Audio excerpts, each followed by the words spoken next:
3, 2, 1. Ladies and gentlemen, it's the Nittany No Huddle Podcast. From Philadelphia to Los Angeles And everywhere in between. filmed at the Nittany No Huddle studio. It's Jordo, Zach, and Coach Devin covering all things Penn State football all the time. This is from 45, and it's blocked. Lions scoop it up. Brad Haley will score. And here we go. All right, welcome back, Nittany No Huddle Nation. I got Zach and Devin here with us.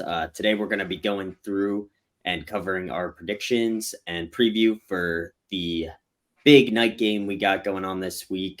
West Virginia at Penn State.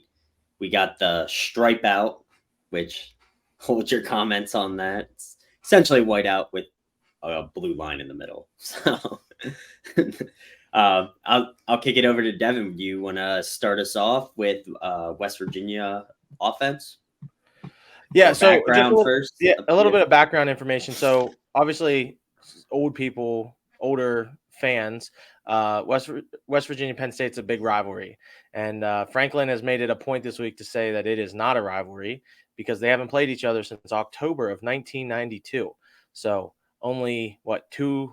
Oh yeah, I guess we were all alive at that point, but some of us were less than a year old, and others were pretty close to a year old. But Penn State all time is 48-9-2 against West Virginia. Really have a dominating record all time against them. Just a couple of notes about West Virginia. They are looking to avoid their third straight losing season. That hasn't happened since the late 1970s, where West Virginia has lost or had 3 straight losing seasons. They returned 16 total starters, a good number from a 6-7 team last year. Their head coach is Neil Brown. It's his 5th year at West Virginia. 100% on the hot seat, 22 and 25 overall. He's probably going to take over a lot of play calling this year from everything that I read today and yesterday. They run a spread RPO offense, just like a lot of the Big 12 teams. And just a couple random facts that maybe will come into play this weekend.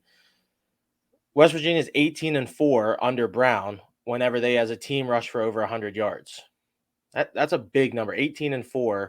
So they're 4-21 when they don't. So that's going to be a goal for them, and we'll get into that here in a little bit. And they love to go for it on 4th down, and they're really, really effective at it. Brown said today in his press conference that he fully expects to be aggressive, playing in such a hostile environment, that they're going to go for it on 4th down. And last year they were among the best. I think they were 12th in the nation at 68% of conversion rate. So they go for it, and they're pretty effective at it. So that's just some background information about West Virginia. Yeah, so just on your info you brought here, I mean, we're unrivaled, so that checks out with the rivalry thing. And the stats about them winning when they rush over 100 yards, it's probably because they can't rush the ball against good teams. It's going to be my guess. Without digging into, I didn't realize he was there for 5 years. Surprised he hasn't been fired yet. To be honest, reading a couple reports today that they all think that they're going to go 6-6 this year, and he's going to keep his job. And fans are already frustrated about it, and the season hasn't even kicked off yet. So they're like internally rooting for a losing season so that they can fire him.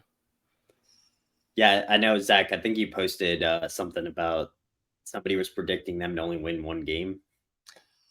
Yeah, I think it was Locked On Big 12 or some site. Like I've seen some predictions that have not been great for them. The Big 12, not to get like too far afield, but who knows in the Big 12, right? I mean, you have everything from like last year. You have a TCU come out of the blue, win the league, and have a great season, go to the national title game, and then you have teams at the bottom of the league who are competing with the teams at the top. This year, you have UCF, BYU, Cincinnati, and Houston all coming into the league, all fairly respectable group of 5 programs that are making the leap.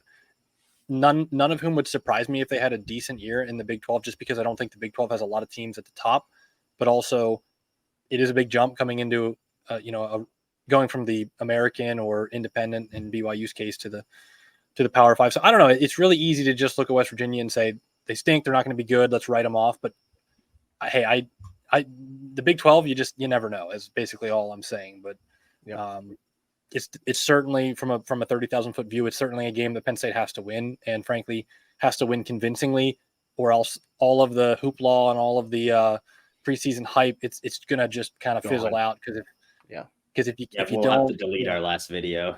and all of a sudden that Illinois game looks even scarier, and so that's the beauty of college football. That's why for years these debates about the playoff and expanding the playoff. And I'm not necessarily against that. Frankly, I think no team in the country would have benefited more over the last 6 or 8 years if there was a 12-team playoff than Penn State, honestly. Yeah. But that said, the old model and even the 4-team playoff makes, I think, college football the greatest sport because going into this 12-game season, you feel like you have to win every game. There's no margin for error. So every Saturday it's live or die, and you even come out of games where you win and you don't feel good and you don't feel like we're going to be able to hang with Ohio State and Michigan. And for me, that's what I love about the college football season. And right out of the gate, I think, again, a team that's not expected to be great, but this isn't Delaware, this isn't UMass. This is a real team with Division I players, with Power 5 players. They've definitely got weaknesses. We're going to talk about that, but I love in week 1 playing a game like that. Penn State's been fortunate, I think, the last 2 years to start the season with a real team. Wisconsin 2 years ago, Purdue last year. Fortunate to win both of those games by the skin of their teeth, but to give the fans out of week 1, what you got. And as a fan, we get to see a real game. We get to know what the team has, where the weaknesses are. But also, I think it helps the players. I mean, it springboards you. You can come out of week 1 with a big win, primetime game, West Virginia regional rival. Again, Jordan would say not rival, but it's something that helps you springboard into the rest of the season. And I just don't think you don't get that if you're playing, Portland State or something. Yeah. And I mean, look at our record. You could argue that maybe that's part of the benefit is playing somebody good week 1 and really gets that early leap to, build momentum on. Because I think we've been 11-2 the last 3 years, right? Am I wrong? No, we're 11-2 last year. 2021, we were. I try not to think about 2021, but 7-8, 5 doesn't count. 5, yeah, and then 2020 didn't even happen. There was no football played that year. But yeah, I totally forgot about that. But I think we'll stick with last year because last year went pretty well. I think that Purdue game was just like the ultimate springboard. It's a Big Ten game. It was on the road. It's in prime time, and to go in there, not play amazing, and to come out of there with a win against a team that ultimately ended up representing the Big Ten West in the Big Ten title game, that was huge. And I think over the early part of the season, I think you could see how they just it was like an early season momentum swing for them, especially considering at that time we were unranked. Whole different dynamic this year where there wasn't as much pressure last year. Now coming in again, getting back to the idea that even if we win and we don't look good, all of a sudden all the doubters and all of the anxiety that we as Penn State pessimists feel, it's just going to bubble out. Even if there's a win that doesn't look great on Saturday. Yeah, I couldn't agree more with that. When do they rehire Rich Rod, I guess, is the real question. After he gets booted from UCLA after his first year in the Big Ten? Yeah, maybe. I think that ship has sailed. All right, we'll move on. So we're going to look at West Virginia's offense. I know we covered in depth in our last podcast all of Penn State's side of the house, so really no need to go over that again until we see them play. We'll start with the quarterbacks. I know, Devin, you got some information on West Virginia's quarterback situation. I believe, they haven't put the depth chart of starters out, as most teams don't, but it's highly likely we're going to be seeing Garrett Green, who's redshirt sophomore. Devin, yeah, sorry, were you throwing it to me or were you still talking? Sorry. No, I was throwing it to you. Yeah, so I just tried to write down a bunch of names and stuff. We just want Nittany No Huddle to a nation to know some names for Saturday night. Like Jordan said, they're probably going to start Garrett Green. He started their last 2 games of last year, including their big regular season finale win. The one thing I'll say is that he has about a 57% completion percentage. He's been at West Virginia for 3 years. He's played in a lot of games, but he only has 2 career starts, and he's never played in anything like virtually a Penn State whiteout. I know it's technically the helmet stripe or whatever, but it's a whiteout. So it's going to be a totally shell shock performance for him, I think. He is pretty mobile. He averaged about 6.5 yards per carry over his career here at West Virginia. He's thrown for 664 yards, 5 TDs. The other name that West Virginia fans are really high on is Nico Marchiol, and I probably am mispronouncing that, but he was a really high recruit for West Virginia before last season, and some people are really calling for him to start. They aren't super high on this Garrett Green guy. I think Garrett Green looked okay in the film that I saw, but I wouldn't be surprised at all to see the freshman Nico Marchiol get some playing time also this weekend. They just aren't. It's just quarterback isn't really a strength for them right now. But with the offense that Neil Brown wants to run, I think Garrett Green offers some mobility and things that they want to do in that RPO type offense. Yeah, everything I was seeing was saying that Garrett Green was likely going to be starter. He really didn't have too much experience last year. I think he played in like 5 games or 6 games. He only had like 5 touchdowns, I think. So not a lot to look at with him, but I know he does have some wheels. So it'll be interesting and be a good test for our defense, I think, early to see how we can contain, a mobile quarterback, which we will see throughout the season. Right. Moving on, Zach, you have anything to add? Quarterback? No, I just think I think his mobility and his ability to run is definitely something to watch. I think we've seen, the last 2 years really, last year rather, with the Manny Diaz style defense, there's always going to be an opportunity for the QB run. There's going to be a lot of moments in the game where there's crucial third downs where we're going to blitz and we're going to play man behind it, and whether or not there's a guy spying the QB is important. And he's fast. I mean, the tape I've seen, he's a competent runner. And I think that's something to watch for because like I said, we've been burnt in the past by if the blitz doesn't get home and if guys don't keep their gap integrity, that can really hurt you. So if you're West Virginia, you need to get first downs, I think is the big thing. And if you can do it in ways that are unconventional, utilizing the QB run, you got to do what you got to do. And I think getting first downs is huge. So I agree with Devin. I've seen a lot of folks that are sort of prognosticating that in the future, later in this season, that Marchiol might be the guy. They think he might be the better, sort of the better pocket passer, the more talented guy as far as the arm goes. But probably week 1, the guy that can run against this style of defense gives you the better chance. But it'll be something to watch for sure.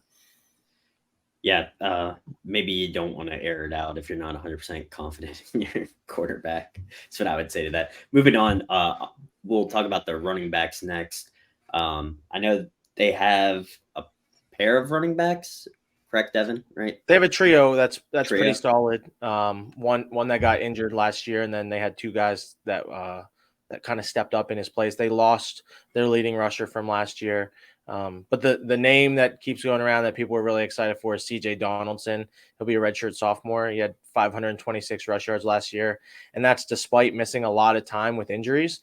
He had a concussion at one point. He broke his ankle after his first career start, which was like week 8 or 9, I think. So he missed a lot of games last year.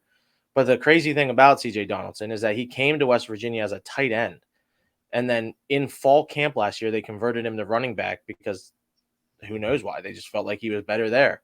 So he had never played a single down of football, high school ponies, anything like that, he said, as running back. And then he's coming in and he's starting games at West Virginia last year. And one thing that really stood out was that their offensive coordinator in his press conference this week said that Donaldson needs, quote, at least 15 carries this weekend. So obviously, I think that goes back to not really trusting Garrett Green a lot, not sure where they're at with their quarterbacks, that they want to get Donaldson involved. And again, we mentioned that 18-4 when they rush for 100 yards. If you can rush 15 carries for 100 yards, that's a pretty good night. So he's a name to watch out for. We're going to get into their offensive line. They have a really solid offensive line. It's probably their best overall position group. So Donaldson will have a night, I think. I think he'll play well. I think he'll have his opportunities. And then whenever they need some more speed and some changed looks, they have 2 guys, Jalen Anderson and Justin Johnson. They averaged about 82 yards combined last year per game. So respectable numbers. I think Justin Johnson only had like 30 carries, 35 carries, something like that. But he's expected to get more this year. Yeah, that's some good stuff there. Having a tight end converted to running back, it just kind of reminds me of the Detroit Lions moving Jason Kabinda from the defensive side to fullback. Yeah. So kind of interesting to see that happen. Yeah, I mean, it's not typical, obviously, but Right. yeah, I think we're gonna have to be prepared to see a lot of read option, similar to what we did with Trace McSwirly and Barkley. Like that's a lot of those play types. So one benefit is when they're running those types is it's very slow developing. So we may be able to get into the backfield and disrupt that stuff before it even has a chance. So Zach, you got anything for the running back room? Just briefly. I mean, Devin covered it really well. I think he definitely gave you the names to watch: Donaldson, Justin Johnson, and Jalen Anderson. I have their stats up from last year. What's always interesting to me is taking the QB sack yardage out of the rushing yard. So it says that West Virginia averaged 4.6 yards per carry last year, but if you take out JT Daniels, who had 30 carries for negative 51 yards, which I assume is mostly sack yardage, they actually averaged close to 5.5 yards a carry. And Donaldson specifically, he only had 87 carries, but he had 526 yards. That's 6 yards a pop.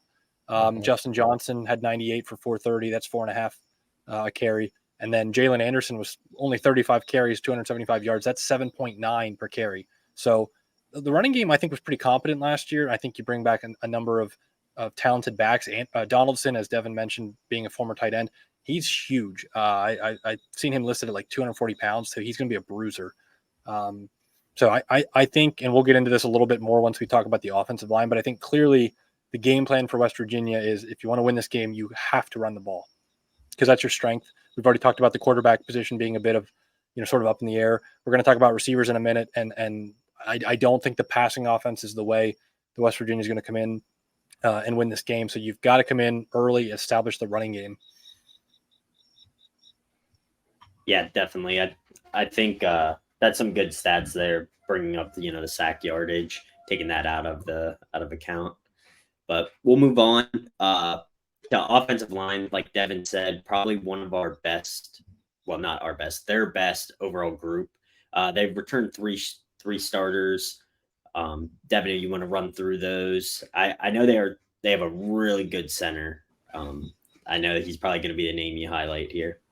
Yeah, Zach might know specific players maybe a little better on the offensive line, but the two names that I saw a lot, and obviously one of them I remember from last year, just seeing him play and seeing West Virginia, is Zach Frazier, their center. He's a fourth-year starter.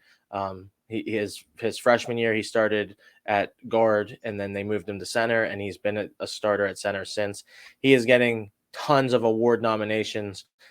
Any award for an offensive lineman, he's on the nominee list. He is really, really solid. Having a great captain leader like that at center, it's a really big deal. And then they got their right tackle, Doug Nestor, is a name that I think to keep an eye out on. Obviously going against Penn State's defensive ends. Doug Nestor is huge, and I think he's gonna have a really good year. I don't think he's gonna have the season that like Ollie Fashanu is gonna have and be a top 5 to 10 pick. But I would not be surprised at all by the time that Doug Nestor is ready to go, which could be this year. I think he's going to have one more year of eligibility, but I would be surprised if he takes it. I think he's going to end up being a solid draft pick somewhere in like the second round from some things that I saw. Just overall, their offensive line, like Zach said, I mean, they averaged about 5 yards a carry last year if you don't count sacks. And JT Daniels was, again, their quarterbacks are what they are. It's just kind of been a West Virginia thing for a few years now. So offensive line, I think, it's going to be a good test for our defense. If we keep talking about can our defensive line with these guys like Adisa Isaac and all these guys, can they get to the quarterback? That's going to be a tough one. I think this is a great game for them. Of all the position groups, I think West Virginia offensive line versus Penn State defensive line is the one that I have circled as the one I'll be watching most intently. Zach? Yeah, no, I think you hit on it. I think absolutely if you're a West Virginia fan, you look at Penn State's defense and there's not really a weakness per se, but I think if you had to find one or try to manufacture one, I think maybe up the middle, just run defense up the middle. Again, I think Hakeem Beeman, I think the guys that are playing defensive tackle are going to have a nice year, but they don't. If I'm the opponent, they don't scare me the way Chop Robinson and Adise Isaac and Denai Dennis Sutton and Jacobs and Abdul Carter off the edge, the pass rush is just going to be nasty. And I think we're going to talk about the receivers in a second. I think they cannot like their matchup in the secondary. So again, just from what do you see if you're West Virginia scouting the Penn State defense? You've got to say, let's trust our O-line, let's trust our running backs, let's come in, let's run the ball, grind them down, run clock, try to give our defense a chance. Devin hit on all the big names. Zach Frazier, I've seen him on some All-America watch lists. Doug Nestor is another big name. He's a transfer out of Virginia Tech. The other name I have is left tackle Wyatt Milliam. I've seen a lot of folks that are pretty high on him, and they expect him to be able to hold his own against Chop Robinson and some of the others rushing the passer for Penn State. So I'm excited because I think we get an early season return on what we think one of our strengths might be against a team who thinks their strengths match up with that. Their offensive tackles, they believe in their offensive tackles. I believe in our pass rush, our defensive ends, our outside linebackers bringing pressure off the edge. So for me, that's kind of a strength on strength battle that I'm really interested in seeing. And we'll get kind of an early season return on how good we are in that area. And again, as far as the weakness side of it, the defensive tackle position, maybe with middle linebacker, we've talked a little bit about as well. I think we like Kobe King and Tyler Elsdon. I think there's good depth there. There's two guys that can play. We maybe don't have like a stud middle linebacker, but so for me, defensively, I think we're going to get an early return on what we think our strengths are. And we're also going to get a good look at, are we maybe vulnerable to a ground and pound style offensive attack? And we're going to see that with Iowa and Illinois in the next couple of weeks. So that's something I'm going to be watching as far as not just seeing how West Virginia does, but kind of measuring what West Virginia is doing and how that might parlay into the rest of the season. And just to put a bow on that, and hopefully that fire truck isn't too loud. Apparently there's something going on out here. In 11 games last year, Zach Frazier gave up 1 sack, and Doug Nestor at 6'7", I said he's huge, 6'7". He's a big man. He gave up 3 sacks in 11 games. So that's why so many are high. Doug Nestor was thinking about it going to the draft last year, and he decided to come back for a year to try to improve his stock, getting more reps at right tackle. Like I said, I think Doug Nestor is going to be a sneak draft pick, maybe a day one come next April. Yeah, it's definitely going to be interesting to see. So if he's on the right side, he'll probably line up against Chop Robinson, right? Most likely. I think so. Yeah. So that sounds right. That'll be a really good matchup to watch. Probably two guys who will probably face each other in the NFL moving forward. So, Devin, did you hit on the wide receivers at all? I didn't. So I didn't find a ton about West Virginia's wide receivers. The two names that kind of stood out to me, one of them is a transfer from North Carolina State, Devin Carter. Devin Carter initially enrolled in the draft last year, or declared for the draft, and then got some feedback that maybe he should try to take another year of eligibility and work on some things and get his draft stock up. So he transferred to West Virginia. He had 25 catches last year at NC State, which we know NC State was okay last year. They showed signs where they were really good, and then other games where they looked really bad. But he's a 6'3" receiver. I think he's got good hands. I didn't see a lot of drops from the stats that I saw. 25 catches, 406 yards, 2 TDs. And then they have a tight end that transferred from LSU that wasn't getting a lot of playing time down there. But this guy is enormous, 6'7", 250 at tight end. In 3 years down there, he had 17 catches for 159 yards. His name's Cole Taylor. He's somebody that I'm watching out for, wondering why he didn't get as many catches at LSU, if it was just because of that. I mean, LSU has a specific style down there. Maybe that's just why. But I think he's somebody that whenever you're trying to break in this quarterback that isn't an exceptional thrower, who doesn't have this huge arm, according to all reports, could you use this 6'7" tight end? And a guy like Devin Carter, a really trustworthy 25 catches for 400 yards is a pretty solid season for somebody. Can Garrett Green use these guys? Everybody else is, I don't know, Zach, is there anybody else that stood out to you? I didn't really see anybody else, in my opinion. Yeah. So, I mean, I'll start where you left off with the tight end from LSU. Kind of interesting. He got plenty of playing time at LSU. He played his first year was the 2020 COVID year. And then he saw plenty of duty the next 2 years and got some starts. I think he maybe fell out of favor and fell behind blanking on his first name, but former Dolphins great Jason Taylor's son is the Oh, starting yes, tight end yes. at LSU. But he's definitely a kid that can play. And if you're getting recruited by LSU, if you're signed by LSU, you have plenty of talent, and he has the body. I've just looking at last year, West Virginia really did not throw the ball to the tight end much. And from reading some of the reports that I've seen from some of the West Virginia folks, they just over the last few years have really not emphasized the tight end, which I think is partly a Big 12 thing. A lot of the Big 12 offenses really like to go with the single back and spread it wide with 3 or 4 receivers, and the tight end just doesn't really fit into schematically what they're trying to do for the most part. But I think he's a guy that, again, with Penn State style of we're gonna come at you in blitz in obvious blitzing downs, and we're gonna play man behind it with our cornerbacks that we really, really trust. A good tight end is, I think, a way to really beat that. And you've seen that the last couple of years in the Big Ten. There's not a lot of great tight ends, but the better teams obviously have them. Michigan, for instance, and Ohio State. Georgia. Kate Stover last year. Kate Stover did a lot of damage against Penn State, and I think that's a great way to neutralize what we try to do schematically. It remains to be seen if Taylor and or Green, the quarterback, are going to be able to capitalize on that. But I think it's something that West Virginia fans are watching because they just haven't seen much from the tight end position. Interestingly, getting back to the receivers, you started with Devin Carter, which is definitely the place to start. He put up some nice stats at NC State. He definitely was he was sort of their big play threat. Oddly enough, he actually semi-committed to Penn State after the Rose Bowl, and then immediately popped back out. So I don't really. I forgot about that. We don't have all the inside sources, as we like to always remind you, and we're not at practice and we're not in the coaches' meetings. But it gave the impression to me that he was being recruited, but maybe did not have a hard offer from Penn State, and he kind of committed on his own, and then there was some hard discussions, and he backed out. And obviously, I don't know what happened there, but he's definitely a guy to watch, and he has big play potential. And he got a lot of yards and scored a lot of touchdowns at NC State. As far as a lot of the other guys, if you look at West Virginia last year, most of their leading pass catchers have either transferred out or ran out of eligibility. Cortez Braham as a guy that has some experience, but yeah, I think Devin Carter is definitely the guy. The other name that I would point out, and this is another one that's familiar for the Penn State folks that are listening and follow recruiting closely, is a guy, Rodney Gallagher, true freshman, kid that Penn State was, I think, pretty seriously after.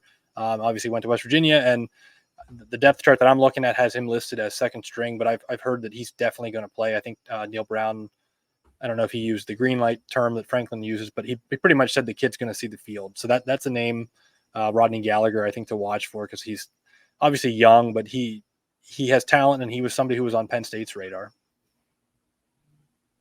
Yeah, good stuff. I think that's all I have for the offensive side of the house. Unless you guys have anything else to add, we'll move over to West Virginia defense, which they have some talent on their defense. They definitely have some players who might, play in the NFL, but overall, it hasn't been their strong suit, especially Big 12, not really known for their defense. I can't even really remember the last time Penn State played a Big 12 team. I don't know if either of you guys remember. It's been a while. Not off the top of my head. Zach's good at that stuff. UCF is now a member of the Big 12, and they played them. Doesn't count. Yeah. They played them in Ireland. It's Franklin's first win.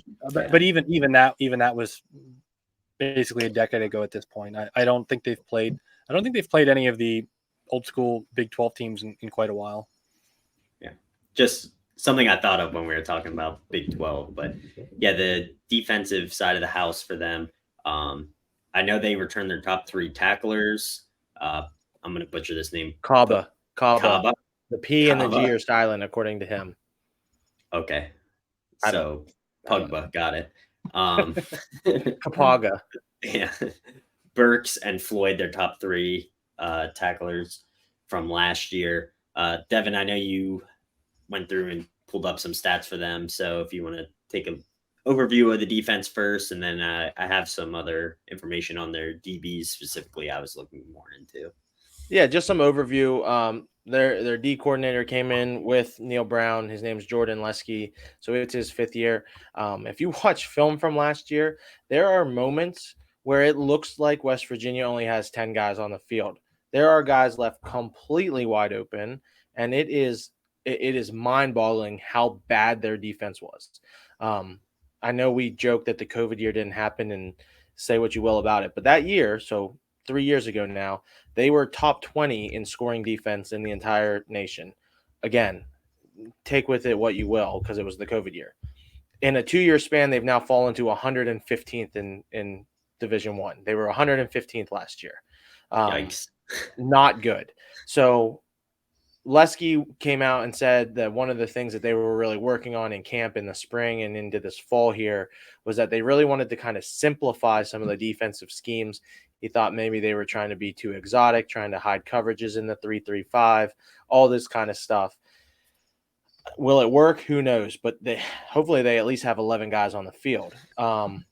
One stat that I found out that I didn't realize this was a real stat, which as a stat guy, and I love stats. Zach, I don't know if you know this stat a lot. Havoc plays on defense.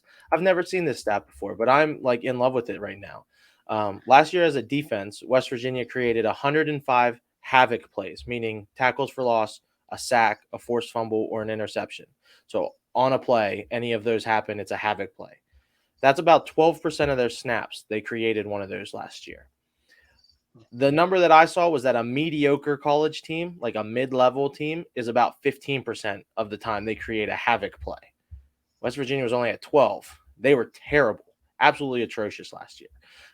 Now, sure, they return a bunch of starters. I think I saw somewhere between 6 and 8, depending on who you ask. Depending on who, like we said, nobody puts out depth charts now. We have some sources that give us some depth charts that we find online and stuff like that. So it just depends on where you're looking. But they returned some guys, and I don't know how they can be much worse. So, Jordan, I know you specifically had some names that you were going to look at, but, man, I think Penn State's going to be able to do whatever they want, regardless of if they want to throw the ball with Aller or if they're going to hand it off to Singleton and Allen all night, which I think they could easily both rush for 150 yards the way that their defense looks. Penn State should have it kind of go their way. Yeah. So from the defensive side, looking at the linebackers, however you say his name, Koga, is that how you say it? The thing I saw was Koba. I think you missed a B on our notes. Oh, Koba. Okay. Yeah. Yeah. They're saying he's probably going to be an all Big 12, which take what you will with that linebacker. But one stat that I thought it was interesting, he had 92 total tackles, which that seems pretty high, and 44 of those were solo. So yeah. Good numbers. That's yeah. And then they have another linebacker who some of the West Virginia guys are very high on. That is Trey Lathan. He's he's not a transfer. He's from the Netherlands. So that was one name they said be on the lookout for. He might have a big year this year. And then they had another pretty good linebacker who was supposed to be very hyped up, Jediah Trotter, but he's out with a knee injury. I think they said he's out for the season. So that's one name. And then on the defensive back sides, they lost 2 of their main starters from last year, but they transferred in a guy, last name Bishop from Minnesota. He played in almost all their games, but he didn't have a single interception and only 1 pass deflection. So I don't know how many actual, downs he played, that sort of thing. But he did play against Penn State last year and had 5 tackles against them. So those were just a few of the names that I had highlighted in my research. Zach or Devin, if you have any more information, feel free to speak up. Yeah, Zach, I'll go ahead and hit numbers here, and then you can I know you looked into more scheme and stuff, and you're usually pretty good at that kind of thing. A couple other names that I saw, Jared Bartlett is another linebacker. I think he's wearing number 10. Yeah, number 10. He's a redshirt junior who's already played in 37 career games. I think he has like 20 career starts. He has a lot of experience. Tackle numbers weren't super high last year, but I think he's going to have a good season for them. And then 2 other DBs that Jordan didn't mention. They were their second and third leading tackles last year. Aubrey Burks was their strong safety last year. He had 66 tackles and 1 pick. And then the other safety was Marcus Floyd, who had 64 tackles. We always joke that it's not great when your safeties are leading you in tackles. I think it's probably not super uncommon in the Big 12, I would say, is that with how much they run and gun, that maybe their safeties are a little more involved in tackles and running a 3-3-5, which they still typically run. Their safeties are going to get involved, but Burks and Floyd are two names to keep an eye out for.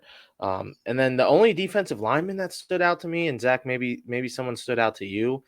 The only name that really stood out to me was Sean Martin. I think he's pretty solid. He's 6'5", 290. He had 8 TFLs, had 4 sacks last year. That's a pretty good number, 4 sacks.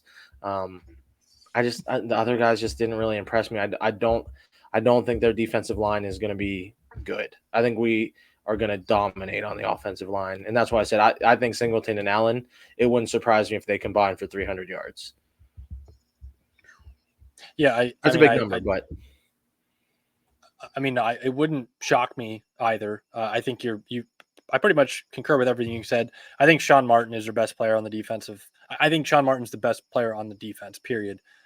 He's one of their defensive ends. He jumped off the film as far as one of the returning guys from last year, as much as anybody could jump off the film with the type of defense they were playing. I think Lee, whatever his last name is definitely the linebacker to watch. Another interesting, they have a linebacker position that they call the spear. They have a guy, Lance Dixon, there. Penn State fans and may remember him. Never really saw the field for Penn State, but he was originally committed to Penn State and transferred out. The big takeaway for me looking at their defense is everybody's a transfer. They literally transferred in an entirely new secondary after last year, which, given the way that they played pass defense, was probably a good idea.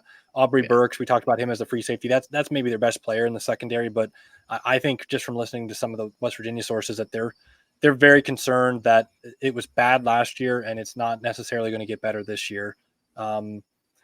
As far as Devin mentioned the Havoc stat, which I was not aware of, and you, Devin, as a basketball coach, probably love that. Just tracking. I know in basketball, like things like pass deflections don't necessarily get. Yeah, we love deflections in our zone. Because that's even, and from a football standpoint, I love even, pass rushers. Maybe you can't get home for the sack, but you get your hands up and you tip the ball. Things like that it doesn't show up in the stat sheet, but it affects the quarterback. It affects what they're doing offensively. For me, I one of the things I looked at stat wise with West Virginia was defensively last year, and this is not a joke. They had 4 interceptions. 4 interceptions. That was one game for Penn State. Yeah, against Auburn, and they only had 26, and they only had 26 sacks. So they're not getting to the quarterback, and they're not making the team turn the ball over. And from what I can tell from sort of schematically the way they play, they like to lean on that sort of 3-3-5. Again, when they're in the Big Ten, you kind of have to, right? And it seems to me they play a very sort of build a shell over the top, a lot of cover 2, a lot of cover 4, some cover 6, and just let's not get beat deep. We're going to give up yards, and we're going to try to swarm to the ball. We're not going to blitz. We're not going to play the numbers game. We're not going to leave ourselves exposed in the back end, and we're going to give you yards, and we're going to try to make you kick field goals, right? Kind of the opposite of the Manny Diaz style with Penn State right now, which is we want to make you fight for every yard. We know that occasionally you're going to pop a big one on us, or you're going to catch us out of position because of the aggression with which we're going to play defense. West Virginia appears to be the complete opposite. Let's just not take chances. Let's just try to keep everything in front of us and swarm to the ball, which is why I think that the run game really is the offensively for Penn State. It's going to be there. I think they're not going to do to Drew Aller what I think is probably the best way to test Drew Aller right now, which is to just bring pressure and throw bodies in his face and say, look, we know you want to run the ball. We know you got these 2 great backs. We are just going to load the box and make you beat us over the top. They aren't really built to do that. And I think that's kind of, especially early in the season, I think that's what you have to do to really test Drew Aller and see what he's got. Because if you make life easy for him and let him build up confidence, he's gonna burn you. Yeah, I agree. And part of the reason we can play that style where we can blitz is because we have so much speed on defense. And even if we do get burned over the top, there's a good chance we're going to get back and be able to recover, maybe not give up a touchdown on those plays. So yeah, and you got to believe in your corners. At the end of the day, whether it's college, NFL, if you're going to play that style of play, you better trust your corners. And if you're Penn State, I think you trust you have 3 starting guys, or what I would consider starting, with Hardy at the nickel. And then you've got, we talked about this a little bit offline, but Franklin just announced he's got 2 corners and a safety that he's greenlighting as true freshmen to play, which means they're in the rotation. And so just the depth that they have in the secondary is just absurd. And when you listen to the national, prognosticators and even some of the West Virginia folks right now, the thing that, to Jordan's point, the thing that I'm hearing the most is just the team speed defensively across the board is just outrageous. Just the athleticism and the speed all the way from defensive tackle to cornerback and free safety is just unbelievable. And I think if you're West Virginia, again, not to kick the Big 12 while it's down, but they're not going to see a defense like this the rest of the season. I just don't think they will. Yeah, and one note, I know this just happened not more than 2-3 hours ago. Landon Tangwall actually announced he's retiring from football, so that is a loss we're going to have on the offensive line. Somebody who, had a lot of experience for us. It didn't really specify why. All it said was he had an injury, essentially, that will not allow him to safely continue to play the game. So, shout out to him stepping away. Kind of a big loss for us, but, it's kind of crazy. Usually that would be massive blow for us, but, we have other people coming in with our depth. We have Rose Bowl starters who are going to fill that slot. So I know I'm stealing your thunder, Zach.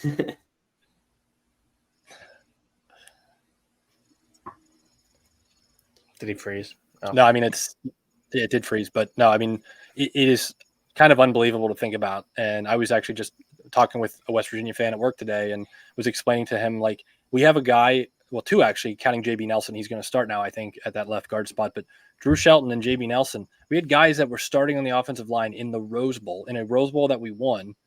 And there's not a place for them on the offensive line right now. Like, just that's if you're a Penn State fan over the last 10 years, knowing the offensive line struggles that we've had really over the entirety of the Franklin era, it's just kind of absurd to think about. It's obviously unfortunate for Tangwell.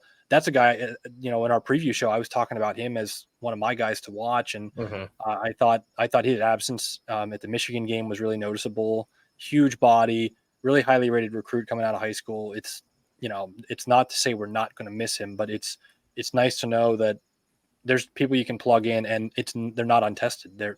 We know what we're getting. But yeah, it's definitely a blow to lose a guy before the season like that. Yeah, it's not ideal for sure. So hopefully everything's all right with him. We'll cover real quick special teams, and then we'll give a score prediction for each of us, and we'll move on and do our pick'ems for this week. So Devin, I'll let you cover special teams. I didn't look into anything special teams wise, but I see you have some notes up. Yeah, the couple things from Franklin's press conference today is really all I have. I know we usually do a good job on special teams, but I don't know. I didn't feel like it was super important for this game. Franklin did say they have a lot of guys back. I think he actually used the word everyone, which they have a new kicker this year. So that's why I changed. If for Jordan and Zach that can see our notes, I originally said everyone. And then as I was looking into it myself, they have a new kicker this year. So I don't know why Franklin said everyone is back. But it's supposed to be one of their strengths. I guess they had a pretty good punt coverage last year. Their punter is really solid. He averaged about 43 yards a punt last year. His name's Oliver Straw. As a freshman, about 41 yards per punt, or 42 yards per punt last year. We always say that number, that mid-40 number is pretty good because it's flipping field position, and you just, without watching every single punt, you don't know exactly what the goal is on each punt. So that 40s is a good number. And then Franklin specifically mentioned twice this week a kid by the name of Preston Fox as somebody that they're worried about as a dangerous punt returner. Looking at his stats, he had 7 punt returns for 51 yards last year. Solid. I mean, 51 yards on 7 returns. Punt returns are really tough. I'm sure Zach probably tried to return a couple punts in his day, but that number doesn't scare me. So Franklin clearly sees something on film that is worrisome to him. So I figured I'd mention it if anyone didn't watch his podcast or his press conference. But that's really all I got. Okay. Good yeah, stuff. and I think if as a Penn State fan right now, again, we're kind of have the luxury of when we're looking at our team and trying to self-assess where our weakness is. It's nice when you can basically say, well, I don't know, maybe special teams, like it's kind of a luxury, but at the same time, I don't think we go into the season feeling super confident about our kicking game. I think we talked about on this podcast last year how great of a year Barney and Moore had. So I think that's maybe one area where if you're West Virginia coming in, you think like let's win the special teams battle because they've got some untested guys. So as a Penn State fan, that's something to watch. I kind of expect just from as far as the place kicking goes, with the unknowns that we have, I'm wondering and maybe perhaps expecting to see a bit more of us going forward on fourth down in some of those fourth and 7 or less when we're inside the opponent's 35. I don't know if we're going to want to be kicking a lot of 40 plus yard field goals, I guess, at least early on maybe. Right. So perhaps there's a bit more aggression on fourth down. And again, when you have the defense that we have, you probably feel like you can get away with being more aggressive on fourth down anyway, but that's something I'm going to be watching. Yeah, definitely. So I guess we'll go right into predictions for the game. I think we get up early, and I don't see us running the score up crazy, but I do think we win pretty easily. So I'm going to go 48-12, Penn State. Is that a 48? 48. I don't think we run the score up too much, but we're going to hang half 100 on them. I like it. I have a little bit closer. I know normally we have a graphic. We're a little behind. Penn State, I have them winning 38-14. 38-14 Penn State win. A little tighter. It wouldn't surprise me if it's 38-0 and then West Virginia scores a couple times, but I don't it's not going to be close, I don't think. Yeah, I'm kind of more in Devin's ballpark. I'm going 33-16. I think it's a game where they're going to muck it up a little bit. They're going to run the ball well enough to at least get some first downs and keep their defense off the field somewhat. And I think Penn State's going to be kind of conservative offensively, is my sense. I think the West Virginia's style and their scheme defensively just calls for Penn State to be methodical with the run game. I actually expect to see a huge game from the tight end position. I think earlier I mentioned it seems like West Virginia likes to play a lot of quarters coverage, a lot of cover 2, cover 6, and just take stuff away deep.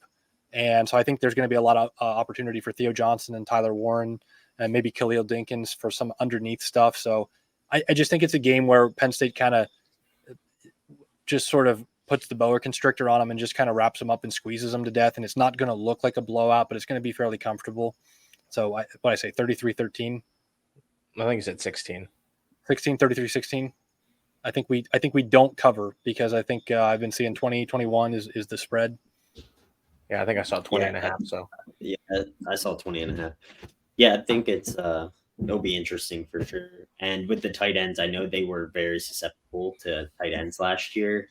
I remember I was listening to a West Virginia podcast today, and they were saying against better teams, they were giving up over 100 yards to the tight end group. So definitely a matchup that could benefit us.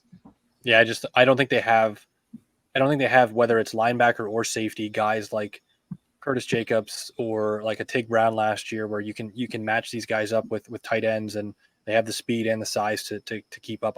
West Virginia doesn't have those. I mean, they don't have anybody that looks like they should be on the same field as Theo Johnson, and most teams won't. And I'm expecting a huge year for Theo Johnson, I guess is what I'm saying. But yeah. All right. So that's going to wrap up the West Virginia side. We'll go into the pick'ems. So kind of a rough week for games this week, but our goal with the pick'ems is no more than 7-point spread. Is that what we landed on? Try to keep it. Yeah. Under 7, try to encourage that we're picking mostly tight games where it could go either way. Yeah. So first game, not the first game in sequential order, but first game we picked was Florida at Utah. All 3 of us picked Utah. So I just think a home game for Utah. Florida, I don't really know what we're going to get with them. So that's why I went with Utah. If you guys have anything else to add. Nope. My only fear is it's unclear if Cam Rising is going to play. And I think we saw last year in the Rose Bowl, Bryson Barnes, I believe is the backup's name. There was obviously a clear drop off there. I think Rising's maybe one of the most underrated quarterbacks in college right now. But Utah went down to Florida last year and got upset. So I think regardless of who's playing quarterback, there's the revenge factor. Florida's not going to be able to sneak up on them. And just the idea of an SEC team going that far away from home for a non-conference game leads me to believe that the home team's going to win. Yeah, I think Zach or Utah's Jordan, favored by 6.5, right? Yeah, I think the line's been sneaking down, which indicates to me that maybe they know Rising's not playing. I think it was at 6.5 when we looked at it. I think it might be down to like 4 or 5 right now. Zach, what was that stat you sent to the group chat today about Florida not playing out of the state of Florida? Something. Yeah, 32 years. This is the first time in 32 years that Florida has played a non-conference true road game outside the state of Florida. I think they've played they played Michigan a number of years ago in like Atlanta or something, but like actual road game at another team's campus. And in their defense, as I mentioned in the group chat, I mean, historically they played Florida State and Miami every year in the non-con back when both of those teams were super powerful teams. So yeah, how aggressive do you want to get in your non-con when you're already playing Florida State and Miami? So I give them that a little bit, but 32 years. I mean, you can leave the state like once every 10 years or something. I mean, even Alabama was in Happy Valley in 2011, I think. Yeah. Yep. All right. Moving on, we got Nebraska at Minnesota. Once again, all three of us took Minnesota. I just don't have a lot of faith in Nebraska. I know they have Matt Rule, but I think this is probably an easy one. Minnesota is favored by 7 points. So, any additional thoughts? Nope. I'm just going to pose a question and let it marinate. Is PJ Fleck the most underrated coach in college football right now? Maybe. Let this sink in. And if you're of the belief that 2020 was a year that did not occur, and I think this podcast is of that belief, PJ Fleck has 3 9-win seasons in the last 4 years at Minnesota. And I think to find a 9-win season prior to his arrival, you might have to go back to like the 50s. So shout out PJ Fleck. Moving on. He's always looking quite dapper too. I mean, I think he's a guy that like comes off the wrong way for like non-Minnesota fans. Like, I think he seems like a phony, and they just can't quite get over the hump. Like they struggle to beat Wisconsin and Iowa when they need to. But again, 9 wins at Minnesota is no joke. And to do it, multiple years, that's Look at last year. I mean, we saw Penn State had Minnesota in the whiteout game, and they clearly had a lot of limitations offensively. They pretty much were just riding Mo Ibrahim, but he took that team to 9 wins. Yeah, that's so when Ohio State fires Ryan Day this year, is that who they go get? I don't know about that. But... UTSA at Houston. UTSA is favored by 1 point. Zach and I, we took the Roadrunners. Devin, you took Houston. I don't know why I picked. Well, I know why I picked UTSA because they were favored, and I said I was going all favorites this week, so that's why I took them. But I don't really know anything about either of the teams, to be honest. I think UTSA had a pretty good season last year, but that's kind of what I was basing it off of. Yeah, they did. They have a really good quarterback returning. Frank Harris, he's a lefty, actually. He's electric. They have a great logo. I think they're actually expected to be one of the group of 5 teams that might be in the hunt for the auto bid to the New Year's 6 bowl games. I think this is just a pick'em game. I like UTSA to sneak up on Houston in week 1. I know nothing about either team. I just picked Houston. I like the honesty. And I'm glad that we don't have all the same because, I mean, I think I sent mine first, or Jordan might have sent his first, but just felt like doing something different. I like it. All right, moving on. We got arguably could be the best. Well, not the best game because LSU and Florida State will probably be the best game, but another good game. Number 21, UNC at South Carolina. I'm the only one who took the Tar Heels. I think the Tar Heels could be legit. I know you guys don't agree with me on that, but with the Tar Heels quarterback play, I think that could be enough to get them past USC South, as you guys call them, or East. USC East. So yeah, USC East. Yeah. Butchered that one. I took USC because I think South Carolina is a sleeper team for me. Obviously, are they going to be like SEC challengers? No, of course not. But they won 9 games last year with Spencer Rattler, and he's back. And Jordan hates him, but they won 9 games with him, and they did a lot of good things last year. I have them in my top 25, so I felt like I should support that, even though I do have UNC higher. But I'm the only one of the 3 of us that had USC. I think Zach, did you have them in your top 25? I don't remember. I think I might have had him in at like 24, 25. Okay. So either way, I Maybe felt not. like I had him in, so I'm gonna ride in and hope that I look smart. Well, Spencer Rattler's a millionaire because of Oklahoma, so don't forget that. I just think South Carolina's a better team. I think the fact that North Carolina is ranked right now is just purely because of Drake May. They lost their star receiver. From a recruiting profile standpoint, South Carolina has more talent. They recruit at a higher level. It's the SEC versus the ACC. I'm not as down on Spencer Rattler as Jordan is. I do think it's going to be a close game. I do. I don't think North Carolina is horrible by any means, but I just think South Carolina is a better team. It's fair. All right, moving on. Our last game of the week, we got LSU at Florida State. All 3 of us are taking LSU. I mean, I have LSU in my playoff picture. That's pretty much the main reason I'm going with them. I think they're going to be a very good team this year and well coached. I don't know a lot about Florida State. I know a lot of people are hyping them up, but I kind of just want to see LSU beat them, to be honest. So that's kind of why I picked them. Yeah, I don't know a ton about Florida State either, other than that they return a lot of guys and this is kind of their year circled. But I just think LSU is better. Now I think Florida State's gonna be right there for the ACC, one of the top 2, maybe. I mean, if UNC is okay, then maybe 3rd. But I just think LSU is a little bit better. I think this is gonna be a great game. I think it's gonna be the game of the week for sure. I think it's going to live up to the hype, 5 versus 8. I think it's going to be that good of a game. But I think LSU finds a way to win it by a touchdown or 10 points here at the end. Yeah, I concur. I think, well, in that it's going to be a good game. I think LSU is a better team. I think FSU might be the team this year that is coming in. Every year there's one team in the top 10 that you just feel like is perhaps a little overhyped. And I think FSU might be that team this year. They had a nice return to normalcy last year in that they kind of started to look and feel like, hey, Florida State might be back.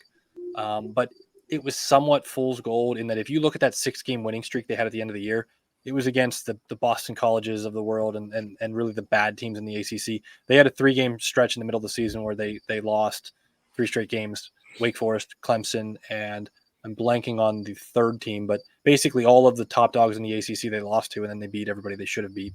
So I'm still kind of in like need to see it to believe it mode with Florida State. They're kind of like a Texas for me. And I just think LSU is they just have more talent. I mean, there's very few teams that LSU can line up across from where they are not at a talent advantage. And it'll be interesting tie this back into the Penn State fandom. This is a game that you kind of watch, and it will probably have repercussions at the end of the season. If we're talking about an 11-1 Penn State, how this game shakes out and how these 2 teams specifically shake out could have a lot of say on whether let's say an 11-1 Penn State that doesn't make the Big Ten title game. If like let's say Florida State wins this game, well, they don't play Notre Dame. They do have Clemson. All of a sudden they win this game. That Florida State's a team you're looking at. They can probably go to the playoffs, right? LSU, if they win this game, the SEC West is obviously tough every year. They get Alabama on the road, but all of a sudden, let's say LSU wins this game, they run the table except they lose to Alabama, and then they're an 11-1 SEC team that didn't make the SEC title game. They're probably getting it. So as far as like who do you root for here, I don't know. I think either team that wins this is really in sort of the catbird seat as far as, and this is something we talked about offline, is I think having a strong non-conference is more beneficial than it can hurt you, especially once you go to 12 teams, the 12-team playoff, because if you lose this game, you're not done. But if you win this game, it can basically help erase a conference loss that you have later in the year. Right. Yeah, definitely. Well, we got about another minute till we hit an hour, so why don't I just throw up our playoff picture here? So I got Georgia versus Penn State, 1 versus 4. Got Michigan versus LSU. We kind of covered a lot of these teams already, but I just thought it'd be interesting just to throw up and you guys give a quick explanation of your thought. Go ahead, Zach. I hate mine, to be honest, but I think this is a year where if you look around, other than probably the Pac-12 and the Big 12, so the Big 10, SEC, and the ACC, I think there's such a clear delineation between the top 2 or 3 teams and everybody else in the league that you're not going to see a whole lot of surprises in those leagues. And I think, unfortunately, the Pac-12 is actually a really strong league this year, and it's too strong. And there's a lot of good teams out there that are all top 15 teams that are going to just beat the crap out of each other. They're going to remove themselves from the playoff picture. I think Clemson and Florida State are the only teams that have a shot from the ACC, and nobody else in the league is going to beat either one of those teams. Clemson does have Notre Dame, though, of course. But I think whichever team wins that September matchup in Clemson, either Clemson or Florida State, that's probably the team that if they can take care of business everywhere else, they're in the playoff mix. I think Michigan's going 13-0. We talked about this last week a little bit.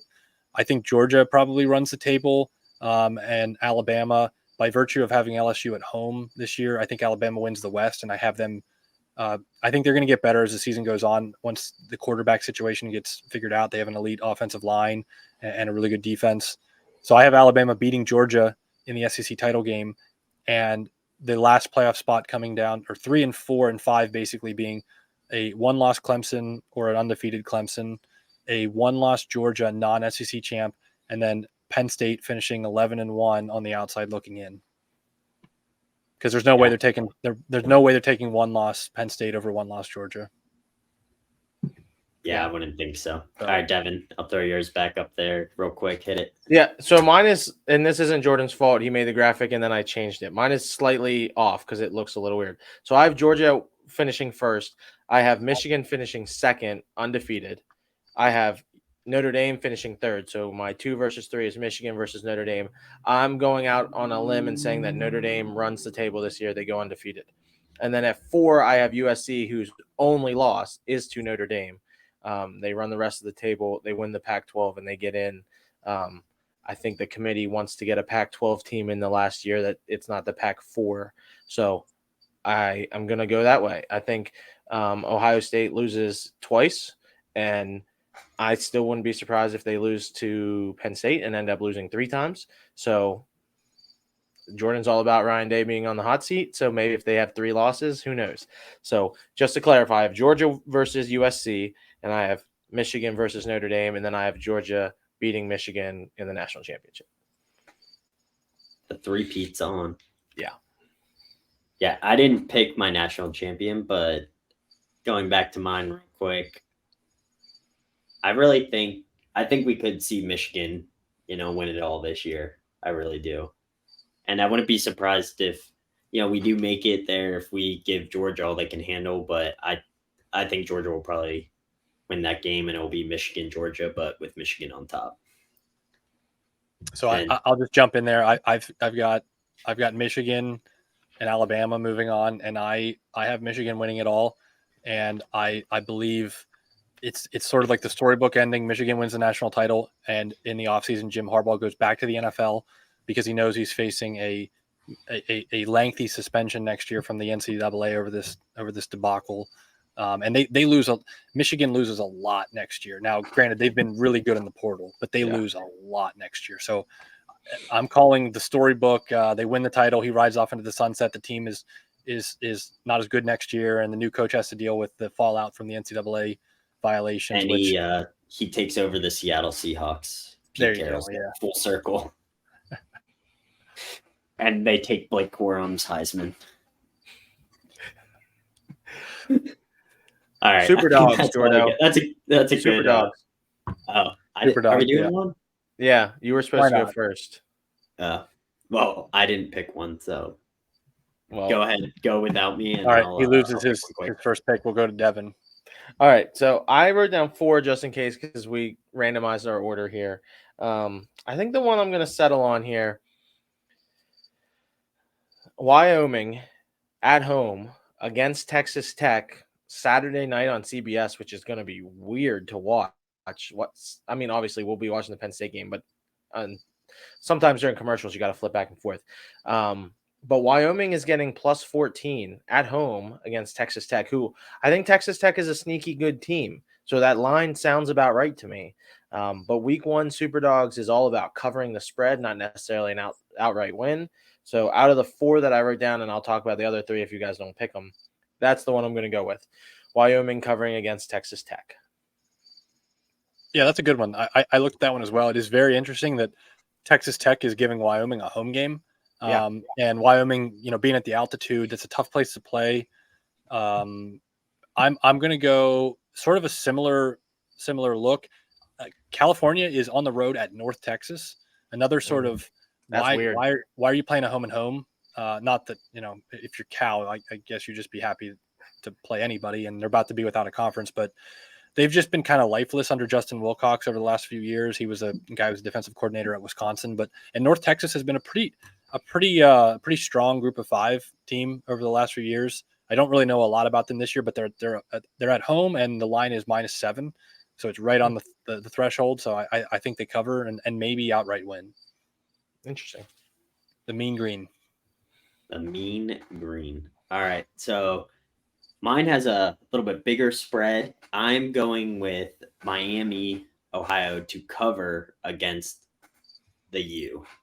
It's a good one. And I mean, I've been seeing a lot of hype from Miami, Ohio. I know they said that they'll officially become the Miami University if Miami, Florida loses to them. So I don't think they'll win, but I'm gonna take them to cover the spread at 16.5. It's a good one. The other games I wrote down just for our fans listening. Louisiana Monroe is getting 9.5 against Army. I think that's always anytime Army is favorited by 9.5. I just feel like it's one to think about. I don't know anything about Louisiana Monroe, but Army is not usually good. Utah State.